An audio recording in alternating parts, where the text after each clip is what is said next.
For decades, Iran has been a vocal and aggressive opponent of Israel, constantly threatening its existence and supporting groups dedicated to its destruction. You see it in the fiery speeches, the funding of groups like Hezbollah and Hamas, and the creation of what some call an axis of resistance against Israel. But what's the real story? What fuels this seemingly endless animosity? This isn't just some local fight in the Middle East. It has wider implications for global stability. Understanding the roots of Iran's obsession with Israel is essential for anyone trying to understand the complexities of this volatile region. It's a complicated story, often oversimplified, and we're here to unpack it. If you're ready to dive into the details and get a clearer picture, hit that like button. And if you want more straight talk about the Middle East, subscribe to Roots of Truth and hit the notification bell so you don't miss out. Now, here's a twist that might surprise you. Before 1979, Iran and Israel were actually pretty good friends. Under the Shah, Iran was a key U.S. ally in the region, and they maintained strong ties with Israel. They cooperated on various projects, including intelligence sharing and economic partnerships. There were even high-level visits between officials from both countries. Think about that for a second. The same country that now calls for Israel's annihilation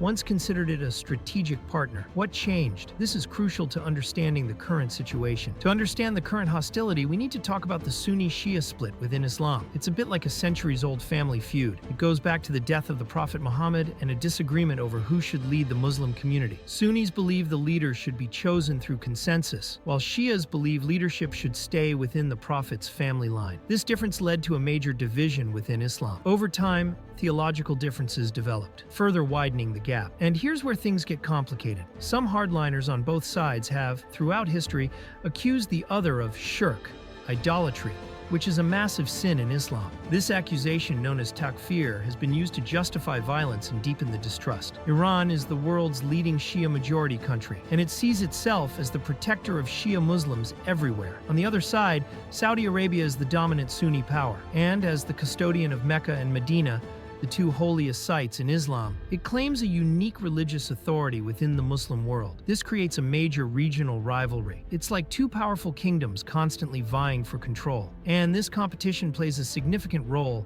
in how Iran views Israel. This Sunni-Shia rivalry is so intense that it often overshadows other conflicts in the region, including the Israeli-Palestinian conflict. It adds a whole other layer of complexity to the situation. In 1979, Iran underwent a dramatic revolution, transforming from a monarchy into a strict Islamic republic. Ayatollah Khomeini, the leader of the revolution, had a grand vision to export the revolution, spreading his brand of Shia Islam across the globe. Part of this strategy involved demonizing Israel. By portraying Israel as an illegitimate state and a puppet of Western powers, Iran aimed to gain support among Muslims worldwide and challenge Saudi Arabia's leadership. And here's a crucial point. Iran seeks a prominent holy site within Islam, a place of pilgrimage comparable to Mecca and Medina, which are under Saudi control. They've set their sights on Jerusalem, a city of immense religious significance for Muslims, Jews, and Christians alike. Controlling or even just liberating Jerusalem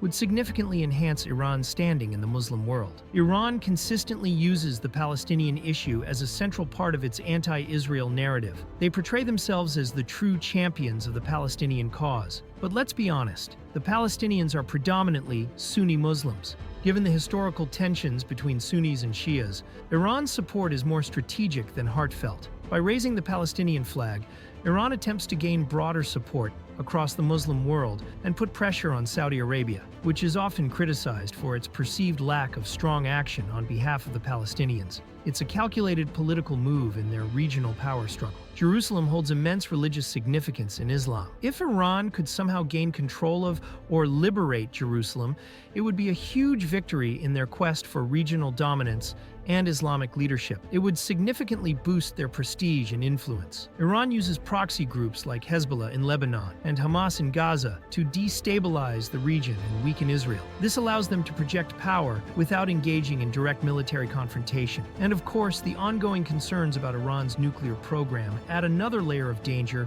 to this already complex situation. A nuclear-armed Iran would pose a grave threat to Israel and potentially trigger a regional arms race. This entire situation has led to immense human suffering. The constant threat of war, the ongoing violence, and the general instability have taken a heavy toll on the region. Understanding the complex motivations behind Iran's obsession with Israel is essential for finding any path towards peace and stability. It's not just about one isolated conflict. It's about a much larger power struggle with global implications. To recap, Iran's hostility towards Israel is driven by a complex mix of factors, including its ambition for leadership in the Muslim world, the historical Sunni-Shia divide, and the desire for a significant holy site like Jerusalem. The Palestinian issue is often used as a tool to advance these broader goals. If this video has helped you understand this complex situation, please give it a like and share it with others. Subscribe to Roots of Truth for more clear explanations of complicated issues. What do you think is the most likely outcome of this ongoing tension? Let us know your thoughts in the comments below.